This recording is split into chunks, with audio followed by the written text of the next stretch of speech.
तो सबसे पहले बात करते हैं बंगाल के चुनाव की। भद्रलोक में जैसे जैसे मतदान की तारीख करीब आ रही है, बस दो मुद्दों की चर्चा भद्रलोक की फिजाओं में महसूस की जा सकती है। पहला, खेला होबे। अब बंगाल किसका खेल करने जा रहा है, यह फिलहाल कह पाना बहुत मुश्किल है। और दूसरा मुद्दा, दीदी बनाम मोदी। तीसरी किसी नेता की चर्चा बहुत ज्यादा हो रही है, ऐसा लगता भी नहीं है। इसलिए वार पलटवार भी दीदी और पीएम मोदी के बीच धुआंधार जारी है। ठीक वैसे ही जैसे वो एक गाना भी तो है, आ देखें जरा किसमें कितना है दम, जम के रखना कदम मेरे साथिया। तो कहने का मतलब यह कि बंगाल के चुनाव में दीदी और मोदी के बीच जोर आजमाइश जोरों पर है। बंगाल में एक तरफ दीदी कहती है कि खेला होबे, तो पीएम कहते हैं कि अब खेला नहीं, अब विकास होबे। दीदी कहती हैं कि जय बांग्ला, तो पीएम कहते हैं सोनार बांग्ला। यानी दीदी के हर एक हमले को पीएम मोदी अपना चुनावी हथियार बनाते जा रहे हैं। और प्रधानमंत्री की यही खासियत भी है, इतिहास इस बात का गवाह रहा है। फिर चाहे वो पीएम मोदी को चाय वाला कहने का मामला रहा हो, या फिर हम दो हमारे दो कहने का ही मामला क्यों ना हो, मोदी हर चुनावी हमले को हथियार बनाने में माहिर माने जाते हैं। और यही खासियत मोदी को चुनाव में अजय बनाती है। लेकिन बंगाल में पीएम का ये चुनावी हथियार दीदी पर कितना कारगर साबित होगा, यह तो 2 मई को पता चलेगा।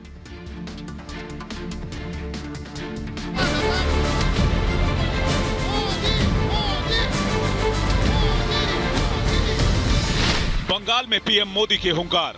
खेला शेष होवे, विकास आरंभ होवे।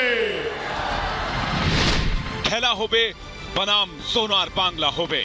दीदी बोले खेला होवे, बीजेपी बोले जुबो शक्तिर संपूर्ण विकास होवे। बंगाल में विकास का खेला होगा।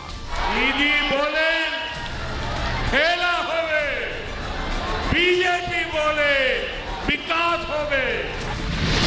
पीएम ने किया टीएमसी का नामांकन। टीएमसी यानी ट्रांसफर माय कमीशन। पश्चिम बंगाल में चुनाव तारीखों के ऐलान के बाद से चुनावी सरगर्मी बढ़ गई। तृणमूल कांग्रेस और बीजेपी दोनों ने अपना जोर लगा दिया। आज प्रधानमंत्री मोदी बंगाल के पुरुलिया में चुनावी रैली कर रहे थे। पीएम मोदी ने एक एक कर ममता बनर्जी पर कई निशाने साधे। जब पुलवामा हमला हुआ तो आप किसके साथ खड़ी थी, ये भी बंगाल के लोग भूले नहीं। बाटला हाउस एनकाउंटर से जुड़ा है। इस एनकाउंटर ने भारत में आतंकवाद और आतंकवाद के पीछे जो ताकतें हैं, उनके असली चेहरे को उजागर कर दिया। नंदीग्राम में ममता बनर्जी के घायल होने के बाद प्रधानमंत्री मोदी की पहली रैली थी, लेकिन पीएम मोदी ने कोई नरमी नहीं दिखाई और ममता बनर्जी पर तुष्टीकरण का आरोप लगाया। अब ममता दीदी अचानक बदली सी दिख रही है।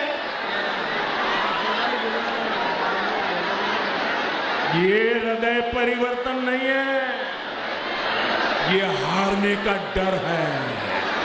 बंगाल की जनता को याद है कि गाड़ी से उतरकर आपने कितने लोगों को डांटा फटकारा और पुलिस को कह रहे थे पकड़ो, जेल में डाल दो। तुष्टीकरण के लिए आपकी हर कार्रवाई बंगाल के लोगों को याद है। रिपब्लिक बांग्ला के कोल घोटाले के खुलासे की गूंज भी पीएम मोदी की रैली में सुनाई दी। पीएम ने कोल माफियाओं का भी जिक्र किया। पूरा बंगाल जानता है, कोयला माफिया, बालू माफिया, इन लोगों को किसका संरक्षण मिला हुआ है। लेकिन तृणमूल कांग्रेस के कार्यकर्ता चुनावी हिंसा और हंगामे से बाज कहां आने वाले हैं। नंदीग्राम में शुभेंदु अधिकारी ममता बनर्जी के सामने चुनाव लड़ रहे हैं। आज शुभेंदु नंदीग्राम में डोर टू डोर कैंपेन कर रहे थे। दीदी के कार्यकर्ताओं को ये बात हजम नहीं हुई, इसलिए जैसे ही शुभेंदु का कैंपेन सोनाचूड़ा पहुंचा, हंगामा शुरू हो गया। शुभेंदु के खिलाफ नारेबाजी होने लगी। बात इतनी बढ़ गई कि बीजेपी और टीएमसी कार्यकर्ता आमने सामने आ गए। नंदीग्राम में इस हिंसा में कई लोग घायल हो गए, जिन्हें आनन फानन में अस्पताल पहुंचाना पड़ा। केंद्रीय मंत्री धर्मेंद्र प्रधान घायलों से मिलने अस्पताल भी पहुंचे। ये नंदीग्राम में जो घटना हुई है बहुत ही दुर्भाग्यजनक है। प्रजातंत्र की हत्या किया जा रहा है। स्वयं ममता दीदी जहां से चुनाव लड़ रहे हैं, अगर उनको लड़ना है तो प्रजातांत्रिक तरीके से लड़े। प्रधानमंत्री मोदी की रैली से इतर तृणमूल कांग्रेस के कार्यकर्ताओं का इस तरह से नंदीग्राम में हंगामा करना उनकी हताशा दिखाता है। नंदीग्राम की लड़ाई अब तृणमूल कांग्रेस के लिए नाक का सवाल बन चुकी है। अब तृणमूल कांग्रेस साम दाम दंड भेद सब कुछ अपनाकर चुनाव अपने नाम करना चाहती है। Bureau report, Republic Bharat.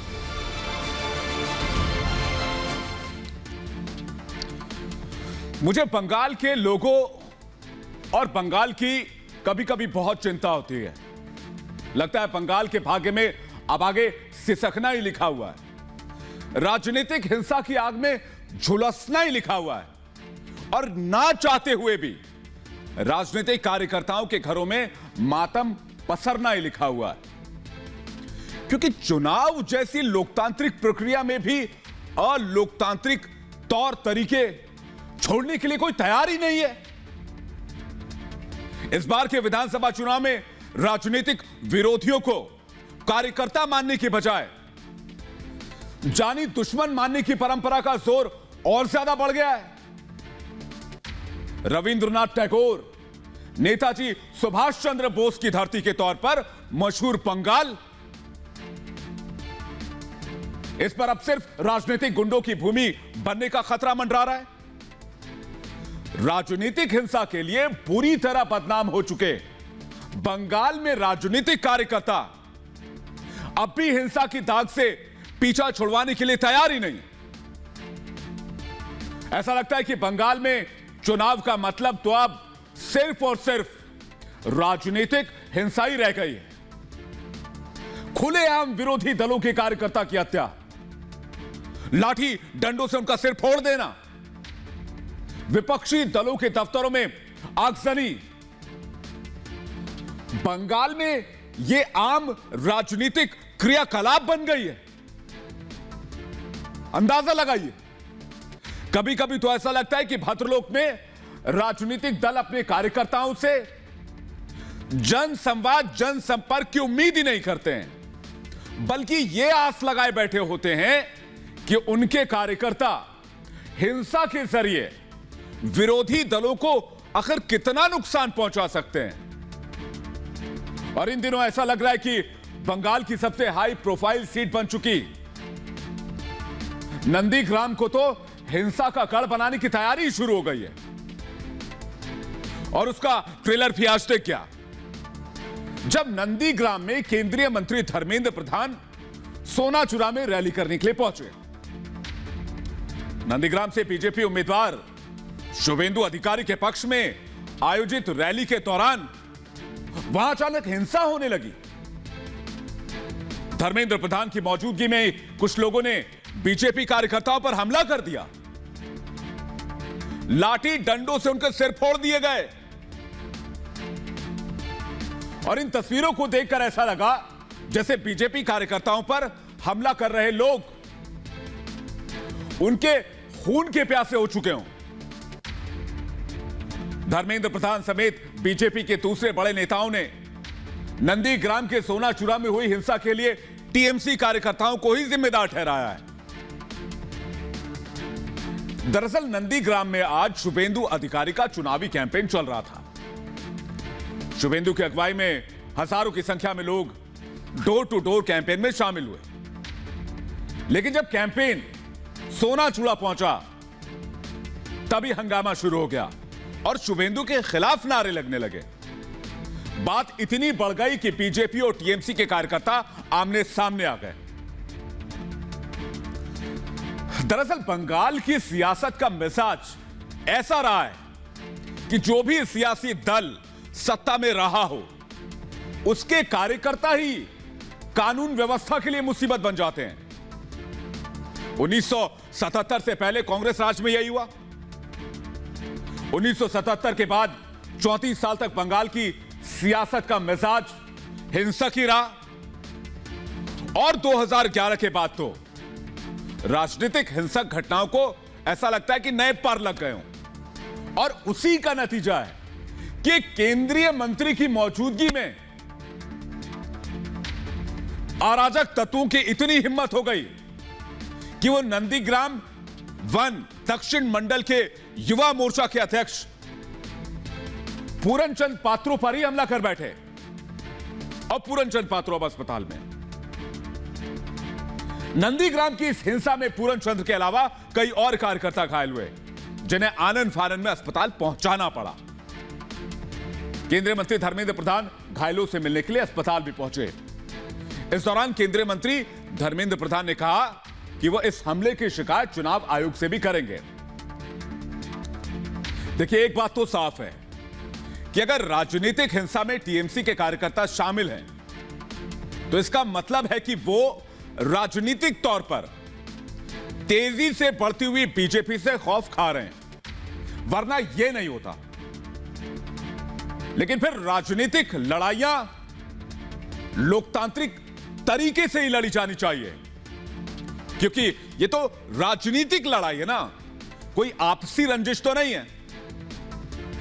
Bengal में राजनीतिक हिंसा भले ही नई बात ना हो, लेकिन तृणमूल कांग्रेस पर विरोधी पार्टियों, खासकर बीजेपी कार्यकर्ताओं पर जिस तरह लगातार हमले के आरोप लग रहे हैं, वो शर्मनाक है।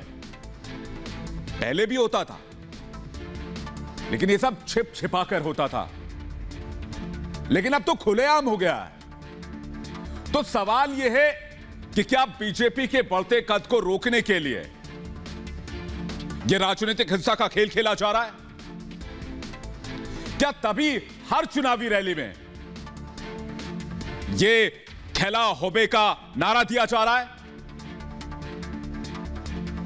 हालांकि इसके जवाब में प्रधानमंत्री मोदी ने नारा दिया कि अब खेला नहीं होबे, अब विकास होबे। प्रधानमंत्री ने तंज कसा कि बंगाल में जितना खेल होना था हो चुका है, लेकिन अब विकास की बात होगी। पीएम ने ममता सरकार पर कमीशन खोरी का आरोप लगाते हुए टीएमसी का तो नया नाम भी बता दिया। प्रधानमंत्री ने कहा कि टीएमसी का मतलब है ट्रांसफर माई कमीशन। प्रधानमंत्री ने दावा किया कि कमीशन कटमनी तोलाबाजी का सबसे ज्यादा नुकसान दलितों, वनवासियों और आदिवासियों, गरीबों को हुआ। राजनीतिक आरोप प्रत्यारोप अपनी जगह हैं, लेकिन राजनीतिक हिंसा पश्चिम बंगाल में ना तो पहली बार हुआ है और ना ही आखिरी बार। लगता है कभी मजहबी उपाल तो कभी राजनीतिक उफान भद्रलोक में यूं ही चलता रहेगा और इसका कोई अंत नहीं नजर आता है।